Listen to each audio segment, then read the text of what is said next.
Yeah, so I joined the Air Force. Actually, I went and joined, probably like a lot of us on this call, shortly right after 9/11. Mm. Wanted to, serve my country. My dad was in the Air Force for 4 years as a C-130 sheet metal guy, and I told myself I didn't want to work with airplanes. I wanted to actually, work on the facilities. So I decided to do HVAC. I actually did HVAC in high school through a vocational school. So when I joined the Air Force, I had a guaranteed HVAC job because I was already a certified HVAC technician. And so I did that for 13 years. Then I went into recruiting. I found the passion and the love of recruiting. I love talking to people. I love changing people's lives. Um, and so that's what so the whole recruiting thing was I was in Kentucky for 4 years and loved recruiting, loved, like helping people out. Like I said, changing their lives. And then I was the boss of the recruiters. And that's when I met Ashley Fuhrer, who's probably on this call. And, and then I was in charge of 10 recruiters and I had an entire region. And once again, I was able to change people's lives on a bigger scale. And then when I transitioned out, I did. Yeah, I'll talk about that whenever you ask me that question. Yeah. Yeah, no, I'd love to get into that. Now you kind of talked about your Air Force career. I was always jealous of the HVAC guys and construction guys because I was security forces. So I was like, oh, all I can go out and do is be a cop. So Yeah. you guys had some really cool skills to kind of take out into the real world and use. How was your transition after the recruiting? What made you get out and what was the biggest difficulty when you were getting out? All right. So transitioning out, I did do Skill Bridge. I did it through Recruit Military. Great company, great mission. The Recruit Military did offer me a job, but it did not align with what I was looking for at that time. Mm. So I declined that job. And then I Recruit Military. The president of that company helped me. They sent out a company wide email. I was their first skill bridge person. Oh, wow. So with that being said, I think I had a soft spot in all their hearts. And so they sent out a company wide email saying, with all my skills and let them know that I was actively looking for a job. And if any of the recruiters at Recruit Military had any connections at any companies, to please help out Ryan, basically. So that's what the email was sent out from the president. Um, and then next thing you know, one of the recruiters was calling me saying that Sears Home Services was hiring. Um, but here, let me back up for a second. There was about a month that I was Skillbridge was getting ready to end. I did Skillbridge for 4 months. So at that 3 month mark, I still started looking hot and heavy for a job. And I started to get really, really nervous that I wasn't going to find a job. I'm not going to lie. I was Yeah. pinging, I thought transitioning out, I told my wife this. I said, "I'll watch this. I'll find a job real easy. I have very marketable skills." So I went to the state of Kentucky and asked them, because that's where I actually live now. And I said, "Hey, I would like to take my contractor's test." They told me, "Sir, you're not even in our database." So this is specifically for HVAC. They said, "Sir, you're not in our database, so you'd have to start off as an apprentice Mhm. and work underneath a journeyman for 2 years. And then once I hit journeyman, then I had to work to be a master. And I was actually a master HVAC technician in the Air Force. So my skills for the state of Kentucky, not all states are like this, but for the state of Kentucky, they did not transfer over. Mhm. Um, so so I started squirming basically about, oh no, well, I can't do the HVAC thing. So what am I going to do? So during that month, I was applying for jobs left and right. But I was applying for recruiting jobs as a manager, and I wasn't even getting any interviews or anything like that. I wasn't even getting, I was getting rejection letter after rejection letter. I sent out 60 applications, and never landed an interview for a recruiting manager. So then I had to humble myself a little bit and say, all right, well, if I can't get a job as a manager, because that's what I did in the Air Force, then let me try to become a recruiter. So then that's when I humbled myself, lowered my pay of what I was actually looking for, and then I started to get interviews. And I did land two interviews, one with Alcoa, and then Recruit Military, obviously, gave me a job offer too at Alcoa. And then there was another company. And then there was another one that was a scam. So there was so just be careful out there that there is scams, even as a person looking for jobs. If it doesn't sound right or it doesn't feel right, then Mhm. it might be a scam. So just be careful. But those two jobs, they all tried to, offer me really low pay. And I had a number that I felt like I was worth in my head. And I wasn't coming off my couch for less than that amount of money. I'm just being honest. I know what I was worth. So I did get that job at Sears Home Services. And that was all through Recruit Military. They helped me out. I was the military recruiter for them. The military recruiting was kind of slow, so they asked me to become a sourcer, and I made a hundred offers in 6 months. And Wow. so, like, there was a lot of buzz around me that I was doing so good. So then I decided, to start marketing myself as a recruiter in that Mhm. construction world as specific to HVAC, because what I did is I combined both my military skills as HVAC and then recruiting, combined them together, and then I became an HVAC recruiter basically. Oh, So I wow. thought that was really neat that the Air Force prepared me, basically, and helped me to how I am today. Does that kind of make sense? Yeah, no, that absolutely makes sense. That's so cool. I didn't realize there were such niches where you could just be a recruiter for a specific thing.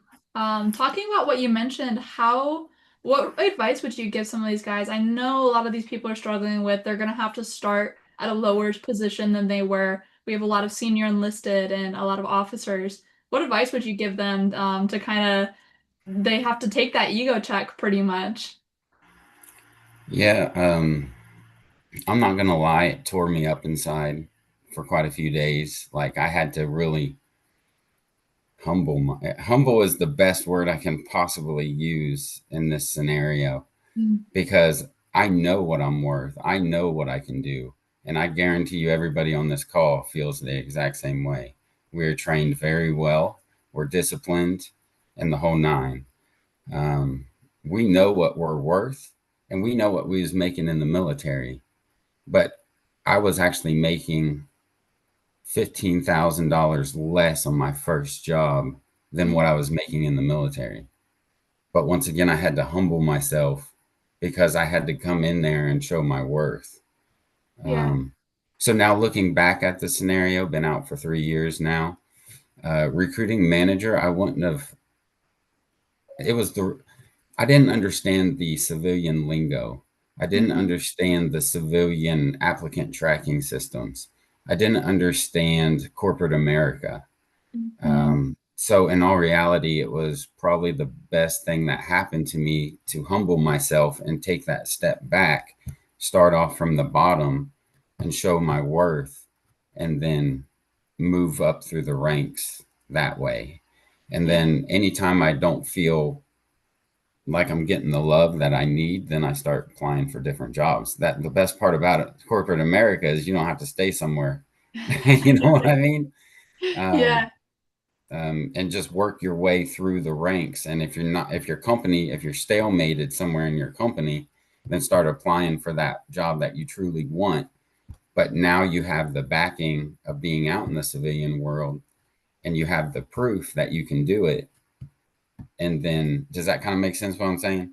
Yeah, absolutely. It sounds like as soon as you kind of humbled yourself and realized that you're going to have to take a step down, but then you really applied yourself in those positions, people recognized you for the talent Yeah. that you had and you moved up quickly. Because I know everybody in Yes, the room, just like you, has all of these skills where even if they have to start at a lower position, they're going to move up quicker than anybody else in the company. I agree 100% with that. Man, we're so well trained, and Yeah. our grind looks totally different than what's out in the civilian world. Yeah. Um, that's really, I mean, but we know that. But the Hmm. civilian sector, you would think everybody knows about veterans. You would think everybody cares. Well, cares is the wrong word. Everyone, you would think everyone values us, but when they're looking at their bottom dollar, they're always looking at bottom dollars. You know, what are you doing for me? You know, and our grind looks totally different than the person that you're standing next to. Hmm. I am the number one recruiter, or last year I was the number one recruiter at my Kodiak company, and then I was the number one recruiter at Sears too the year before that. This year I got a promotion, and I'm actually the two or three recruiter in my company right now with my promotion. So just that grind, our grind looks totally different than anybody in the civilian sector. I just want to Yeah. let everyone know that. I It's true. absolutely agree. And I don't think all of us quite know it yet because we haven't been put in this situation where we've had to be put up against those people. But I think it's going to come really prevalent really quick once we all get out into the workforce. Yeah, yeah, I Um, agree. But my best, like, I'm not gonna lie, it tore me up inside to humble myself and to take that step back. And I don't want you guys to start off doing that. I want you guys to start off by, applying for what you feel like you guys should be, applying what you guys want. But then if you do hit that roadblock where you're not getting anything, then take that step back and go to the lower level and get your foot in the door and start proving yourself. yeah. Yeah, no, that's great advice. So you've put a lot of veterans in trades like HVAC, construction, and electrical. What are some of the skills from the military that you think really stand out in those fields?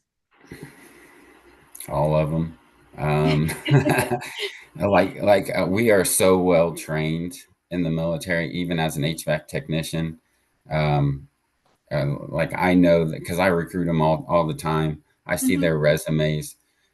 Pretty much year one doing HVAC in the military, you're working on a lot of the bigger stuff and the stuff that's worth $250,000. Out in the civilian world, you're not working on anything more than 20 grand. As the first year, or even first 3-4 years of your career. So just the how what the military allows us to work on and the value of, because in the civilian sector everything's based off of value. So like Hmm. in the recruiting world, um, or no, in the HVAC world, you're a chiller costs, let's say 200 grand. What's going to take somebody in the civilian sector, 5 to 7 years for a company to allow them to work on that, and then the military, you're working on it within the first year. So Hmm. it's just a totally different environment. Um, What about because those in the people? Oh, oh sorry, go so, ahead. No, you're all right. no, it's okay. Go ahead. I was asking, what about those people who don't have the experience, that they didn't do HVAC in the military and they want to get into that world? What could they do to get their foot in the door? Yeah, so I know the VA offers different training. Um, don't I don't know all the ins and outs about it, but they do offer training for veterans to go through like a trade school, and then that typically the trade schools will help you guys try to find a job right afterwards. If you guys do hit the market with no job, then you'll have to go around to the different HVAC companies and apply for apprentice programs and stuff like that. Mhm. It's the same with the electrical, um, anything in that construction world. Okay. A little more specifically about Kodiak, what kind of roles are you seeing open right now that would be a good fit for anybody in this room? Yeah, so Steven Tubbs said that he would like to be a project manager. We have project managers all across the United States. Kodiak recruits for Comfort Systems USA. That's we are owned by Comfort Systems USA, which is the third largest HVAC company in America. And so if you guys go to kodiakls.com, it will have all of our jobs on there. We got project managers, BIM, HVAC, electrical, generator tech. It just, the list just keeps going on. Electricians, apprentice electricians, journeyman electricians, basically just, but not, it's only in 170 different locations throughout the United States. Mm. So they might not align exactly where you guys live, but it is a way that you guys can look Yeah, for absolutely. for roles. Yes. Okay. Would you be open to we had a lot of ones in the chat earlier about people who were interested in this field. Would you be open to somebody reaching out to you maybe on LinkedIn or via email after this for some advice or some mentorship? Yeah, absolutely. So I always have a soft spot for veterans just because I am one myself. Um, I will help veterans, like I won't ever write a veteran's resume, but I will critique their resume. I will give them that tough love about their resume, even though, like for example, I'll talk to a veteran and their resume is very poorly, or it's a lot of poorly is the wrong word, a lot of military jargon that Hmm. nobody understands, and so I will take the extra time to explain to them how they need to reformat their resume. I don't have a problem giving my resume out to anybody, especially a veteran, so they can steal my verbiage or steal my formatting or anything like that. You can email me. It's ryan.corbin@kodiakls.com. If you guys are looking for a job, you can also go to my company's website is www.kodiakls.com to look for jobs on there. You can send me. I, I'm a recruiter, so you can always call my cell phone. It's 270-925-5494. Just shoot me a text first and tell me who you are. Let me know that you're a veteran and that you heard me on this or something. But I am always down to help another veteran out for sure. Yeah, thank you so much. That means so much that you put all your information out there. I really hope somebody who's interested in the field takes advantage of it because sounds like it's a great opportunity, jobs all around the world. So that's awesome. For all these guys who, what are some of the common mistakes that you see veterans making when they start the job hunt? Um, I'm gonna say it because it happened to me. Like in the civilian world, you're overvaluing yourself in a way, Mm, because you have no proven experience besides the military. Um, so trying to, like for example, if you was a chief master sergeant in the Air Force, so an E9, thinking that you might get I don't know, a president role or a very high role into a company, yes, by all means try. But if it's not working out, you got to come down a little bit because some of the things aren't lining up. I was an E7 in the Air Force, so definitely had the management experience. Didn't understand why nobody um, would hire me as a manager in the recruiting world, but I just didn't have any proven civilian experience. I mhm. hope that makes sense. Yeah, no, it absolutely does. Well, you talked about earlier with a lot of people are putting the military jargon in their resumes. Do you have any quick fixes for like that? Like any tips that you personally use to help fix that?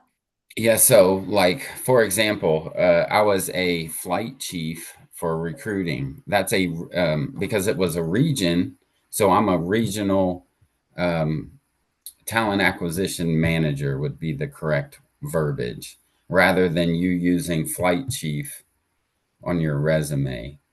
Mm, Um, so that's just one of the examples. Let's say so then in the HVAC world, or even any of the construction world, you'd be called an NCOIC, mhm, as a boss in the HVAC job. That is going to be They don't understand what NCOIC mean, or yeah, NCO, or they don't understand any of that. So you're going to have to put supervisor for NCO. You're going to have, like just that. Um, so for the HVAC world, it would be a service manager, because you just have to figure out what that terminology means on the civilian world. So then you can align your resume with what they're actually looking for. And then also what they're, because a lot of the companies have an AI bot that's scanning resumes. And if you put flight chief or NCO, like it doesn't know what that means. But if you put supervisor, it understands that terminology. So you might pop on the AI reading your Mm-hmm. resume. Does that kind of make sense what I'm saying? Yeah, that makes sense. The AI reading with all the resumes is so crazy to me. Yeah, and I still see resumes with guys who's been out of the military, guys or gals who's been out of the military for 5 and 10 years, and that jargon's still on their resume. Mm. Like the bot is not understanding what you guys are talking about, so you guys are not going to get a call back, or even you're going to get a rejection letter because the bot kicked your resume out. So you got to utilize those correct terminologies for what you guys are truly looking for. Does that kind of make sense? Yeah, absolutely. For now we're talking about resumes and the actual recruiting side of it. For a little peek behind the recruiter door, what are some things that recruiters are really looking for in candidates that maybe don't pop up on their resume that maybe somebody is not inherently thinking about, but it really sticks out to you guys? Yeah. So a resume is just half the battle. I promise you on that. A resume is going to get you a call from a recruiter. The second part is how you handle yourself on the phone, Mm, because as a recruiter, I'm talking to the hiring manager. That hiring manager is telling me what they're truly looking for in a candidate. mhm, That is not part of the job description. So they're saying, so like right now, I got a foreman role in Cincinnati, Ohio. The hiring manager called me. I submitted a guy. What was it, yesterday? Yeah, yesterday, and he called me and he said, "Ryan, how was your conversation with the candidate? Do you think he's a trustworthy person? Do you feel like he was fibbing about any of his experience?" Like they're wanting the nitty gritty of what how the conversation was having with me. mhm. I love doing elevator Oh, pitches with recruiters. Anyone yeah. up to giving their Ryan for some feedback? So, yeah, I do have an elevator pitch for how I sell my company. I do have an elevator pitch. I always try to, when I was in the interview process, I had an elevator pitch. So I came up with an elevator pitch of how to sell myself. Hmm. Um, so yes, I do agree with that elevator pitch. You definitely need to come up with one of how you can highlight your skills and how you can market yourself even better once you get on the phone. Yeah. I know a lot of people are a little nervous to get out there and really market themselves and do that outreach. What kind of advice or anything do you have for that? It's not something we're really used to doing in the military. Yeah, so man, I'll tell you what, like interviewing is nerve-wracking. I mean, a Mhm. lot of us have never interviewed before. Like my jobs before the military was McDonald's, Sonic. I was a dishwasher, and Yeah. then I had a little stint of an HVAC job. Um, yeah, it is very nerve-wracking to sit down and interview. But my best advice is just be yourself. Leave out the military jargon when you're talking about your experiences. Or if you do bring the military jargon into the conversation, then just explain what that means. Because I Mhm. promise you, they don't know. They don't understand it. They don't know. Um, so, did I answer your question? Yeah, yeah, no, absolutely. I know a big struggle that I've had getting out is learning my brand and really developing that network. I didn't realize how important networking was until I got out or until I'm Yeah, transitioning. yeah, I do agree with that networking piece. Like if I lost my job today, hypothetically, I could probably just post it on my network right now. And Hmm. I believe it in my heart that somebody would come knocking at my door with the network that I've created through the Yeah. past 3 years. One thing I wish I would have done, and I've heard somebody say this before, is I wish I would have started LinkedIn a long time ago. Hmm. My buddy, one of my veteran buddies, started LinkedIn. I think he said like 10 years before he retired, and he has 32,000 followers on LinkedIn, and I'm only sitting at, I don't know, like 2,000. So I wish I would have started building that network sooner, to be Hmm. honest with you. What do you do to keep that network going now? How do you keep them up to date and stay relevant? So I'll be honest with you, in the HVAC world, I don't find my candidates through LinkedIn very often. Mm-hmm. Most of my candidates are coming from Indeed. So the LinkedIn is kind of for me and to build my own network in a way. So I do like to follow or friend recruiters, veterans who are looking for jobs, because you never know when I repost one of the jobs from my company that it might align with what you guys are wanting and doing. Hmm. So that's kind of how I've started to build my network even more, is just people seeing my posts from my company and then just friending me. But I really, every once in a while, I'll get on LinkedIn and just start hitting veterans and Yeah. just starting to connect with them. Because if one post that I make could help out with one veteran, then it was well worth that one post. You know what I mean? So, Yeah. um, um, Well, so, so at the beginning, though, I remember I did it was like a mock interview with this one retired E8. He was already in the civilian sector and he wanted to just help me, like mhm. kind of be a mentor to me. And one of his questions in that interview is how many LinkedIn follower or how many LinkedIn friends do you have? And at that time, I only had like five because wasn't even out of the military yet. And so he told me at the end of that mock interview, he said, Ryan, I need you to be up to 500, you know, friends on LinkedIn, or no recruiting firm would even entertain even remotely talking to you. Because that's Mhm. one of the things as a recruiter, the first thing that I'm looking at whenever I'm interviewing recruiters is I go to their LinkedIn page and see what type of following they have. That's such good advice because I always see people dropping their LinkedIns in there. So make sure everybody is adding all those LinkedIns that are dropped in there and getting as many connects. Well, you sit in a Zoom every day with 400 plus other members, so you could probably get to your 500 in a week if you just come to class every day and drop your LinkedIn. So, Nicholas, what's up? Yeah, question for you, Ryan. Yeah. So you talked about applicant tracking system. How does it much difference does it differ from AFRIS and what we used in recruiting, as far as that, and how you gain your leads through the civilian side, as far as what we did is, you know, Air Force Wind, all this other stuff. So so AFRIS, they would feed you leads through AFRIS. So like if you guys go onto Kodiak LS and apply for a job, it shows up into my applicant tracking system. The applicant tracking systems out in the civilian world is totally different than AFRIS. I mean, some things align. It's very easy to catch on in the civilian world just because of AFRIS.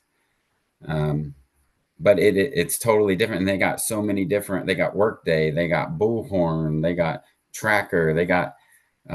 There's just so many different platforms, but they all are pretty similar in a way, and also similar to AFRIS, but not and so like in the civilian world, you would gain leads through AFRIS. You would gain leads by going out in your market and handing out business cards, going to schools. Now you literally have like it's kind of like fishing in a pond, compared to in the Air Force, we were fishing in a barrel. Like only a select, schools, malls, you know what I mean? So now I literally can recruit in the entire United States because people want to move. And now it's like fishing in a pond. And the way that we do it in the civilian world is LinkedIn, Indeed, ZipRecruiter, and we have recruiter rights on the back. So on the back side of the programs, we have recruiter rights where we can actually reach out to applicants. Did that answer your question, sir?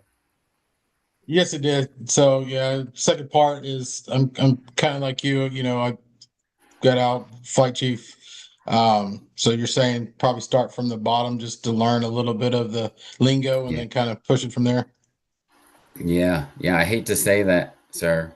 By all means, try to apply for the manager roles, but I could not get no company to bite at me. Gotcha. Like not even recruit military like bid at me for a manager role. They bid at me for a recruiting role. So, and at that time I was just like, no, I was a manager. I'm going to be a manager out here too. Corporate America is definitely a lot different than military. I'm not gonna lie to you guys, like I'm not perfect. I'm very straight to the point, black and white. And some people actually take offense to stuff like that every once in a while too.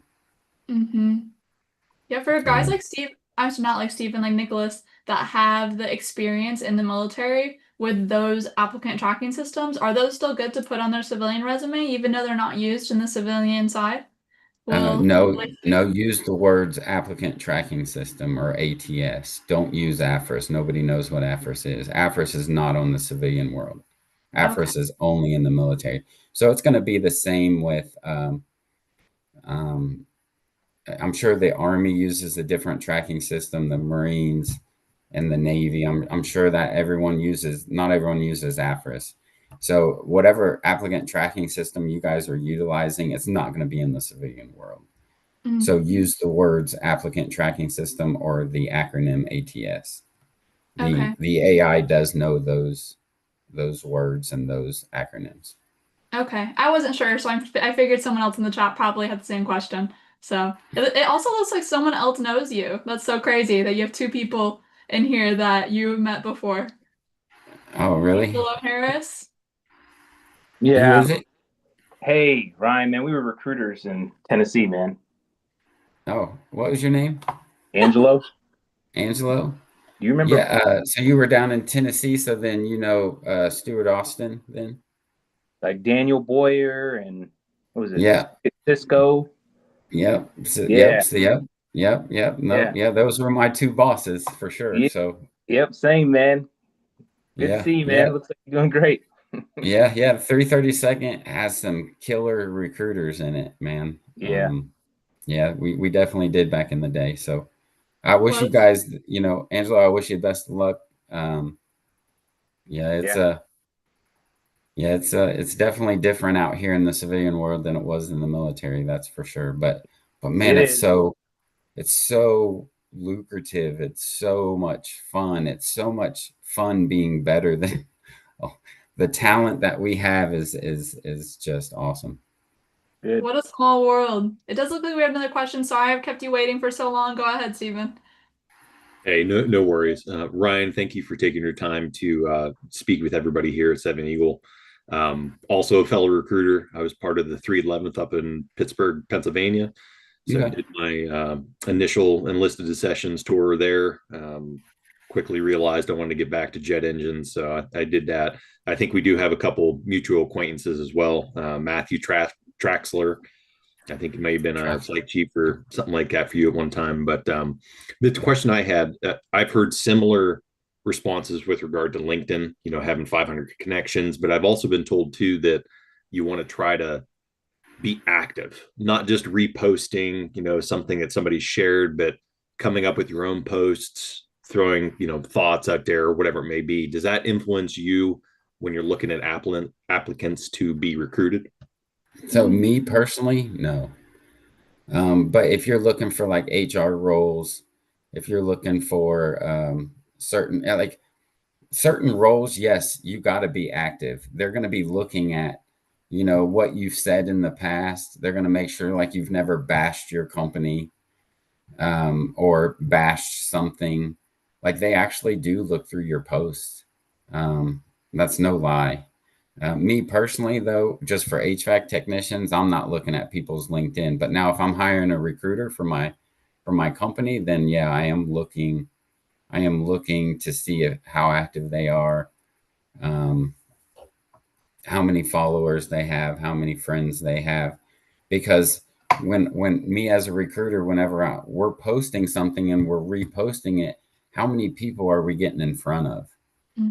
So like we look at that, like, so if there's 10 recruiters and each one of us have 1,000 friends, whenever all 10 recruiters repost that, we're putting that message out to 10,000 people potentially. Does that kind of make sense? Oh yeah, absolutely. I kind of assumed that it depended on what you're actively seeking out and what audience and what industry in particular, but just wanted to hear it. This is the first time I retired, so for first time really using LinkedIn and Indeed and all those different applications. So yeah, so like the more of the white collar roles, heavy on LinkedIn.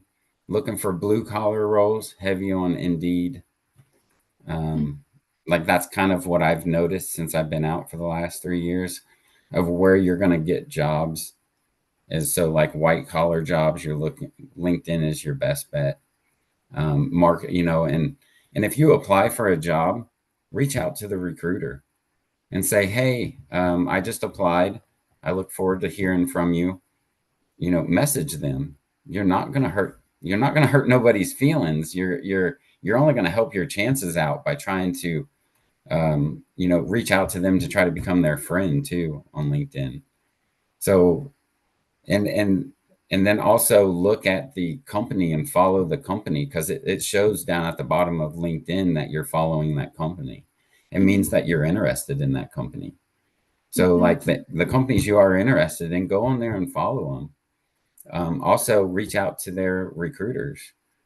They might ignore you, but they might not. So when I was transitioning out, I was looking at Train to try to become a recruiter at Train.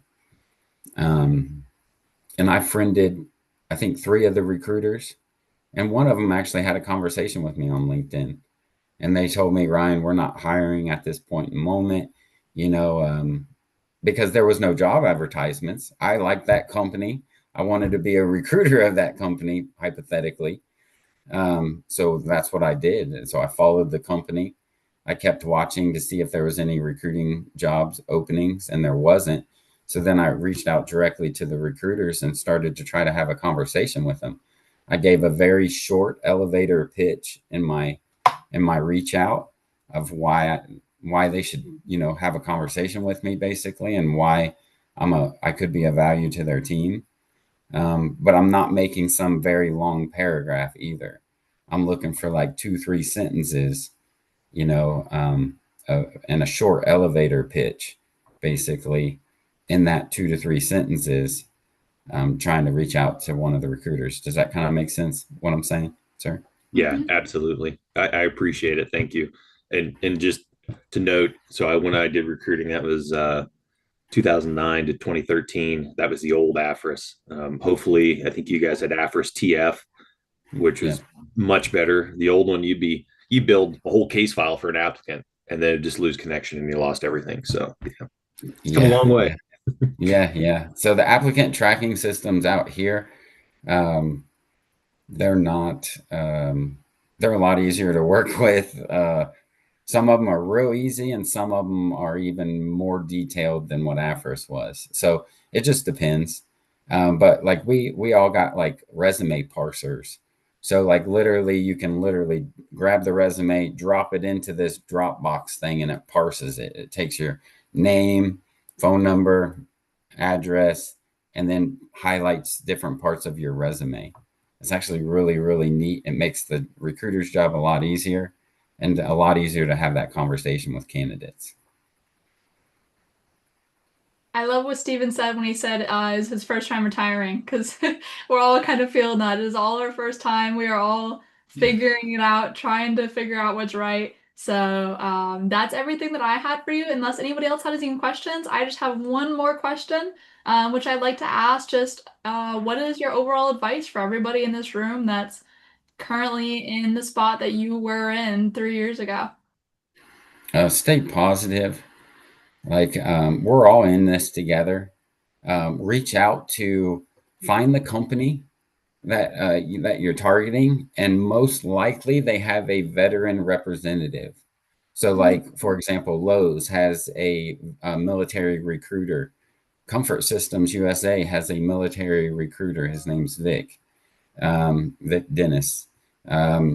So each company typically has a military recruiter or a military representative that typically markets the military side for the company.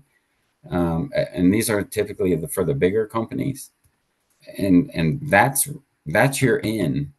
So friend those people, have a message out to those people, especially on the companies that you truly want to try to become a part of.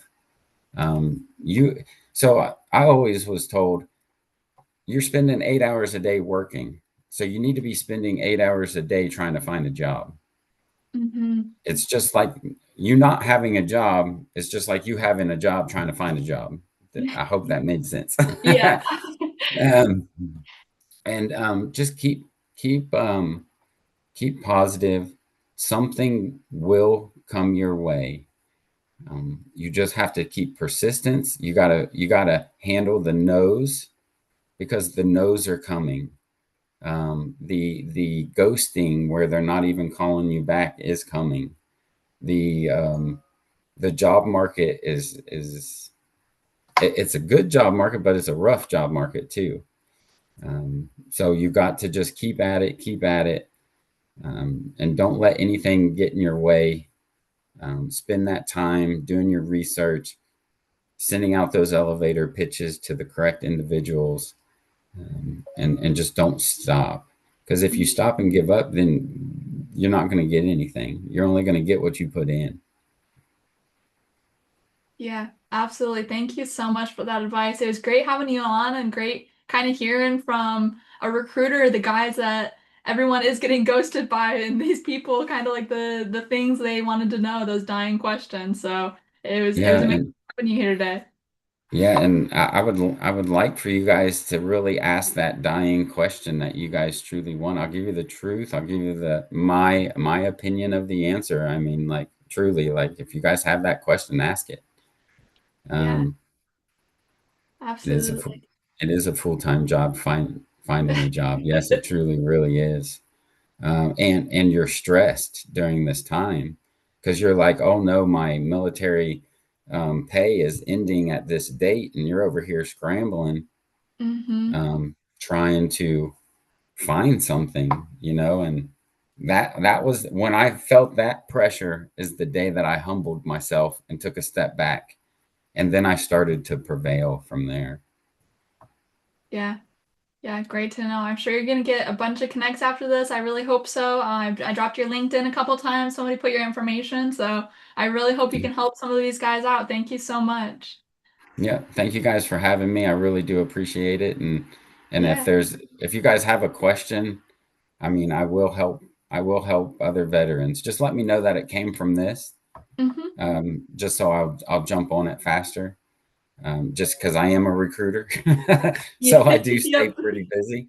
Absolutely. Me and my team have like 120 openings. So wow. Everybody listen to that. 120 openings. That is insane. Please take advantage of this awesome opportunity here in front of you. That's just my team that has 7 recruiters, me and 6 other recruiters. And then the other construction team has like 300 openings. And then we also have Kodiak also has a temp to perm side where they do contract roles in the construction world. And it's typically with travelers. So if somebody ever wants to travel around the United States, doing electrical, plumbing, HVAC, I mean, you pretty much name it. So yeah, Kodiak's different when it comes to that because it has 3 different sections in the company. It's really neat. Okay, that's awesome. Sounds like it's got a little bit of everything in there. So awesome. Thank you. Thank you so much. Yep. Somebody just one last question. I'm sorry. Somebody just asked, is there any remote positions The only available? so in the company that the only remote positions is recruiting positions for my company at least. Comfort Systems USA does have a few remote positions, but I don't. It's a hit or a miss. I'm not gonna Yeah. lie. Like even their HR people go into the office. There's not a whole lot of remote positions. Pretty much when one of the presidents said, bring everybody back into the office, that kind of changed the game. Yeah. But Kodiak's remote recruiting positions aren't going nowhere. We're going to stay remote. Awesome. Awesome. Well, thank you so, so much. I really appreciate it. Yep. Thank you guys so much. And thank you so much for having me. And Yeah. I wish you guys the best of luck in your guys' job search. And just keep your head up and keep grinding. Yeah. See you later, Ryan. It was great meeting you and great having you. Thank you. Bye. Bye. All right, everybody, we'll just hang out. It looks like they're still going in the breakout room, so we will all just hang together for another 4 minutes. We got Donnie Hash in here already. Is Donnie here yet?